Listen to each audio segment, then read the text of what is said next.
De volta com o Band Cidade, a Câmara dos Deputados rejeitou ontem a proposta de emenda à Constituição que implantaria o voto impresso no país. O projeto foi então arquivado. Você vê agora como votou cada parlamentar catarinense.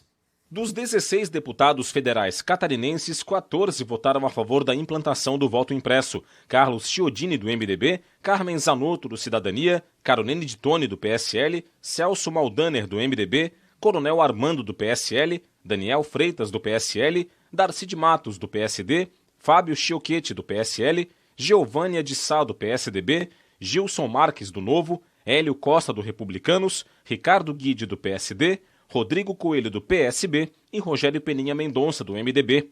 Apenas 2 deputados foram contrários, Pedro Uczai, do PT e Ângela Amin, do PP. No entanto, a deputada federal Ângela Amin enviou o documento à Câmara em que disse ter cometido um equívoco. Ela, que era favorável ao voto impresso, votou não por engano e afirmou que tentou por 20 minutos retificar o voto, mas não conseguiu. A Câmara dos Deputados analisa a questão. Roberto Azevedo aqui no estúdio para falar do assunto. Roberto, boa noite para você. Boa noite, Rodrigo. Boa noite a você que nos assiste. 14-2 ou 15-1, surpreendeu esse apoio maciço de Santa Catarina ao voto impresso? E uma outra discussão rapidinha. Está encerrada essa discussão ou não, hein? Não está encerrada essa discussão. Né? Não. No ponto de vista legislativo, no âmbito da Câmara dos Deputados, está arquivado. Não tem como mudar. Agora, no ponto de vista de debate nas redes sociais, o presidente da República vai continuar retroalimentando isso. Até porque é a grande bandeira do bolsonarismo hoje a questão do voto impresso. As outras não existem mais. Outro detalhe importante, nós temos que observar o sentido da questão, que era o voto impresso com depósito desse voto na urna, 2 apurações paralelas. A Câmara dos Deputados resolveu a questão porque o deputado Arthur Lira não queria mais ouvir falar nesse assunto. Por isso que ele pôs em votação. O governo sabia desde o início que não tinha os 300 votos. Foi um jogo de lá para cá e cada um dos deputados que se manifestou de Santa Catarina foi contra a orientação do partido dele. Mas isso não é tudo. Já em relação à deputada Ângela Amin, não há dúvidas que ela é a favor do voto impresso. A questão é a seguinte, ela votou remotamente. Não tem um painel lá na Câmara, o voto não é auditável, não sai um registro do voto, então quer dizer que nem esse voto auditável é confiável. Sabe qual é a diferença? É que o voto auditável da Câmara passa pela internet. O voto da urna não é tão sujeito a fraudes como dizem. Daqui a pouco eu volto com mais informações, Rodrigo. Combinado então, Roberto. A Assembleia Legislativa aprovou na tarde de hoje a proposta de emenda à Constituição que trata da remuneração mínima para os integrantes da carreira do Magistério Público Estadual. A proposta foi aprovada em plenário por 33 votos a favor e 1 contrário. O projeto vai beneficiar 48.858 servidores, entre efetivos, ACTs e aposentados. A primeira faixa salarial vai ser de R$ 3.500 para professores com formação em nível médio, modalidade normal. A segunda faixa, de R$ 4.000, vale para graduados com licenciatura curta. A terceira faixa, de R$ 5.000, vai beneficiar professores com graduação com licenciatura plena ou graduação em pedagogia, incluindo os pós-graduados. Os valores são a título de complemento da remuneração, sem integrar base de cálculo para outras vantagens, 13º e adicional de férias.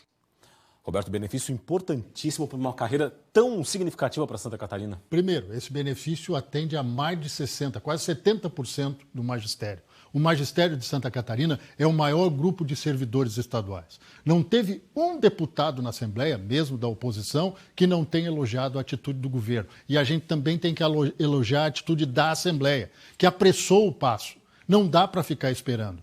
Como a Assembleia agora vai promulgar a medida provisória enviada pelo governador Carlos Moisés da Silva, é provável, não, é certo que agora, no final do mês, os professores já recebam esta remuneração mínima, que ainda não trata da questão do salário base. Mas é importante, porque a carreira do magistério é o nosso futuro, gente. Se a gente não tiver educação com qualidade, professor estimulado, não vamos a lugar nenhum.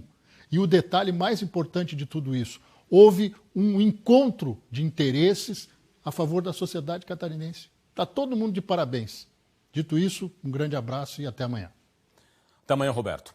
Santa Catarina registrou alta nas exportações no mês de julho. Acompanhe.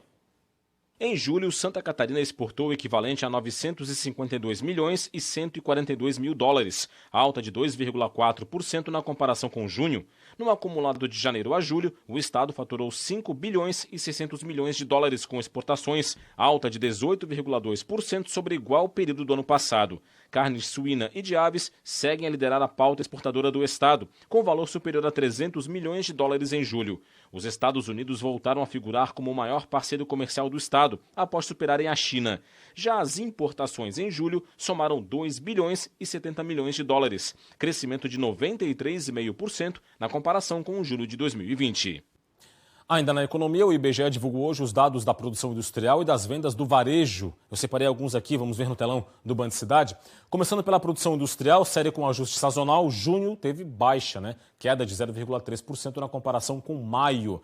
E aqui na comparação com o junho de 2020, alta de 23,2%, alta de 26,1% no acumulado deste ano, janeiro a junho, primeiro semestre, e também 15% no acumulado dos últimos 12 meses. Claro que essa base de comparação aqui é com relação ao ano passado, duramente afetado pela pandemia. Agora, as vendas do varejo também teve queda em junho, 0,2%, alta de 1% em junho na comparação com o junho do ano passado, queda menor do que a média nacional, caiu 1,7%.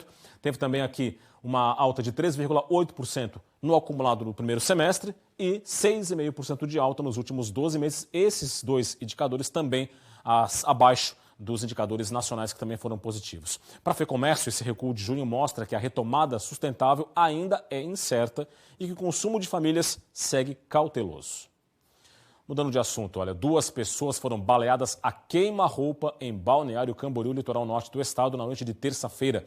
Câmeras de segurança gravaram o momento em que os tiros foram disparados. Um jovem de 24 anos e uma mulher de 29 foram feridos pelos tiros. O jovem está em estado grave no hospital. A mulher está em situação estável. O atirador, flagrado nas imagens ao atirar a queima-roupa nos dois, foi identificado e seria da família, mas o grau de parentesco não foi esclarecido. A informação é de que um conflito familiar entre eles teria ocorrido na Bahia e motivado o crime. A Polícia Civil investiga o caso. Uma massa de ar polar e uma área de baixa pressão chamada cavado vão influenciar o tempo amanhã em Santa Catarina. Detalhes agora na previsão do tempo.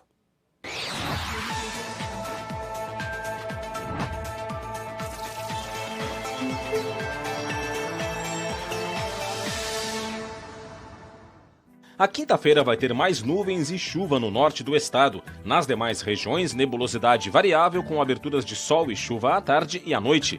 As temperaturas vão estar baixas, com mínimas próximas de 0 na Serra Catarinense. Em Florianópolis, mínima de 11, máxima de 15 graus. Em Jaraguá do Sul, mínima de 11, máxima de 14. Em Urupema, mínima de 0 e máxima de 9. E em Mondaí, mínima de 7 e máxima de 19 graus. A seguir, o esporte na Série B, Avaí é derrotado em casa pelo Guarani e desperdiça a chance de voltar ao G4 da competição. Detalhes em instantes.